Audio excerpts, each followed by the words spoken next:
Could you talk about the process of how you got started? Absolutely. It was kind of interesting because, again, it was a series of Oprah shows. Oprah had the Mom Entrepreneur show where all these amazing women like Julie Clark, who I've since met, who had Baby Einstein and then sold that to Disney and started another company called The Safe Side. So I was motivated by, after watching Oprah, that these are people that I wanted to be like someday, never knowing that someday I'd actually meet most of the people that were on that original show with her. And then Oprah had a show on self-publishing, and one of the shows that she had done, she had featured some of these companies like Ex Libris, and so I started to go, gosh, Oprah's telling me to self-publish, maybe that's what I'll do. And I knew my idea was such a good idea that if I didn't jump on it, somebody else would, because all I would have to do is say, why don't you put the whole kindergarten curriculum in one book, like the alphabet. The minute I said that, anybody could do that, because again, I didn't invent all of these, shapes, colors, numbers, counting to 100. I didn't invent that. So I thought, gosh, I need to do this.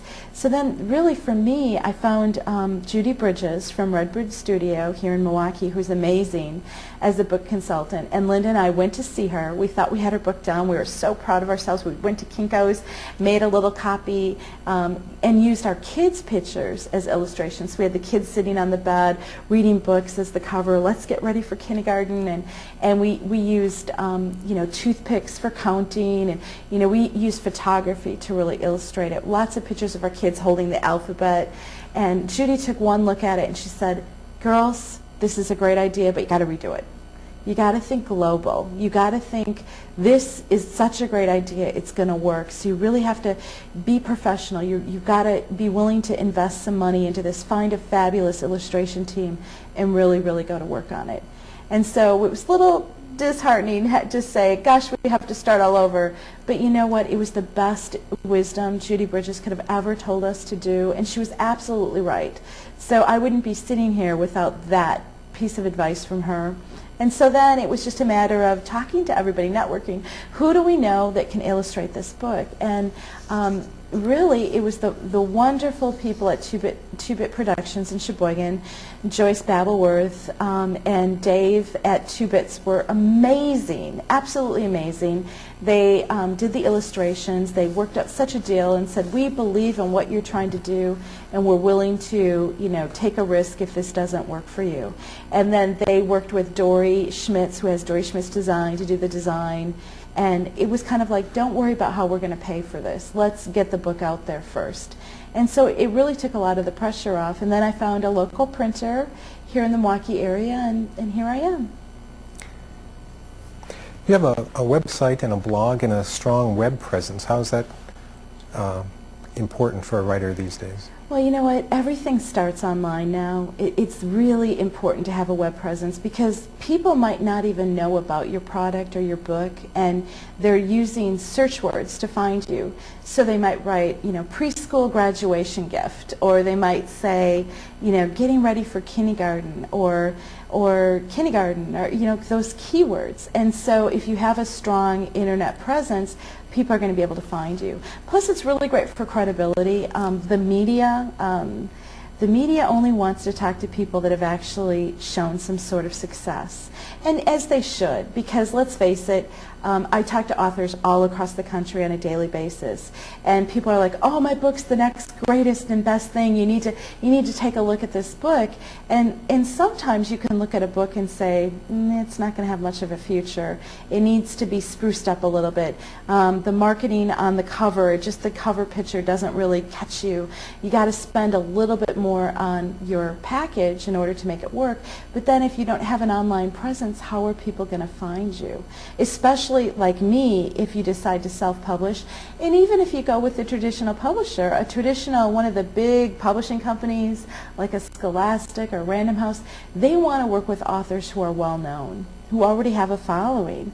And so the easiest thing that you can do now today if you want to write a book is to start a blog and start writing what it is that you want to do. I've got a couple friends that have taken that advice, have blogged about their genre, whether I have a friend in Ohio that started blogging about her desire to have a Regency romance book in print, and so she would give out little chapters and help her, the people that were belonging to her blog were the audience that would eventually buy that book. And so she'd be like, what do you think of this character? What do you think of that character? And her audience started growing. And before you know it, she had 20,000 people that had belonged to her blog, and boom, she got picked up by a publisher. Well, why? Because she had 20,000 people that could potentially buy that book. And really, at the end of the day, all a publisher really cares about is, will it sell? Sell, sell, sell, sell. That's all they care about. And you started with just no marketing budget whatsoever to do this. Yeah, just a phone and a computer. I have always been in sales. I've always understood sales. And to me, word of mouth was the most important thing. So well before I ever wrote a word, well before I ever spent a dime, I was already networking this book. I was talking to teachers all across the country. I was talking to parents and kids. So I'd already developed this network of people that said, oh, how can I help? How can I help? And then the simplest thing I could say to somebody is, do you know a teacher that might be interested in this book? Because everybody seems to know a teacher.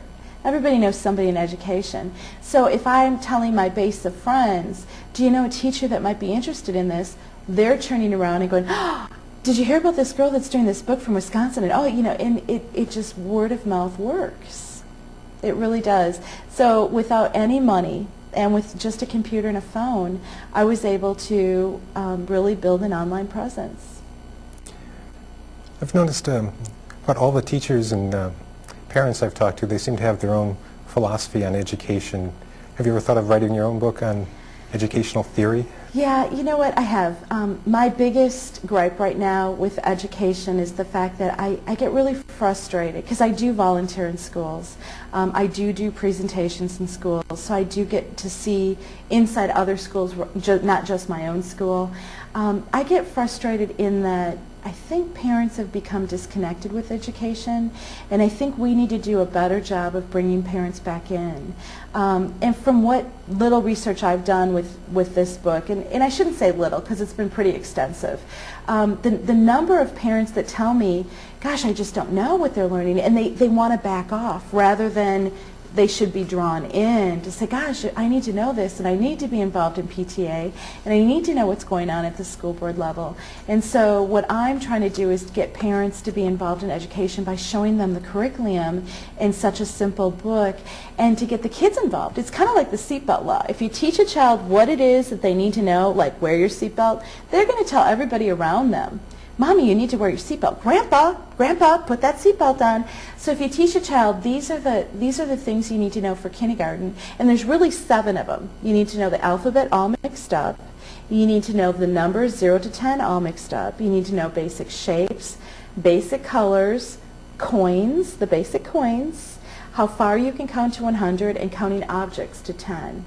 And that's it. So where are the public service announcements that are telling parents of 4-year-olds, this is what our kids need to know in order to be successful in kindergarten?